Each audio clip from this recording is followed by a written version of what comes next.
Hi friends, welcome to Sew Smart Workshop. இன்னைக்கு வந்து ஸ்லீவ்ஸில் piping எப்படி கொடுக்கலான்னு பார்க்கலாம். நம்ம நெக்கில் கொடுக்குறதா இருந்தால் கிராஸ் பீஸ் எடுக்கணும். கிராஸ் பீஸ் எப்படி கட் பண்ணுறதுன்னு ப்ரீவியஸ் வீடியோ பார்த்தீங்கன்னாக்கா அதில் இருக்கும். செக் பண்ணிக்கோங்க. பிகினர்ஸ் தெரியாதவங்க. நான் ஸ்லீவ்ஸுக்குன்றதுனால நான் ஸ்ட்ரெயிட் பீஸே கொடுத்து பைப்பிங் பண்ண போகிறேன். ஸோ 1 inch 1.5 inch அவளுக்கு கிளாத் எடுத்து கட் பண்ணிக்கோங்க. அதுக்கப்புறமா ஒன் சைடு ஃபோல்ட் பண்ணி இந்த மாதிரி ஸ்டிச் போட்டுக்கோங்க. ஸ்டிச்சு போடாமலேயும் ஃபஸ்ட் ஸ்லீவ்ஸுக்கு ஜாயின் பண்ணிவிட்டு அதுக்கப்புறமா ஸ்டிச் போடலாம். ஆனால் ஈஸி மெத்தட் இது. அதனால ஃபஸ்ட்டே ஸ்டிச் போட்டு வச்சுக்கிட்டு அதுக்கப்புறமா அந்த பீஸை வந்து ஸ்லீவ்ஸ் மேலே வச்சு ஜாயின் பண்ணி எடுத்துக்கலாம். அது ஜாயின் பண்ணி எடுத்ததுக்கப்புறம் ஒரு த்ரெட் வச்சுக்கோங்க. இந்த மாதிரி த்ரெட்டு. இந்த த்ரெட் வந்து ரொம்ப யூஸ்ஃபுல்லாக இருக்கும் பைப்பிங் கொடுக்கும்போது. நல்லா நீட்டாக வரும்.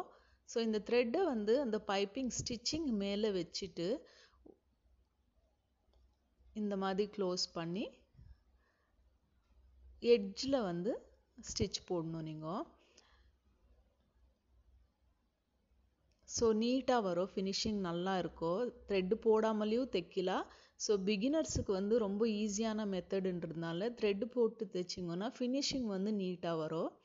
ஸோ அது த்ரெட்டு உள்ளவே வச்சுட்டு அந்த மாதிரி ஃபோல்ட் பண்ணிவிட்டு ஸ்டிச் போட்டுகிட்டே வாங்க.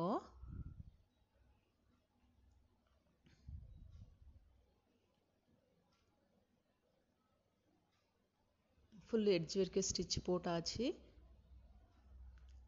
பாருங்கள் எவ்வளோ நீட்டாக இருக்குது. ஈவனாக வரும்.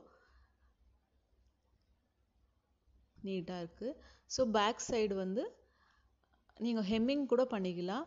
ஹெம்மிங் வேண்டான்றவங்க அந்த கிளாத் எக்ஸ்ட்ரா இருக்குது இல்லைங்களா, அங்கேருந்து பாயிண்டட் ஸ்டிச் கூட போட்டு ஸ்டிச் பண்ணிக்கலாம்.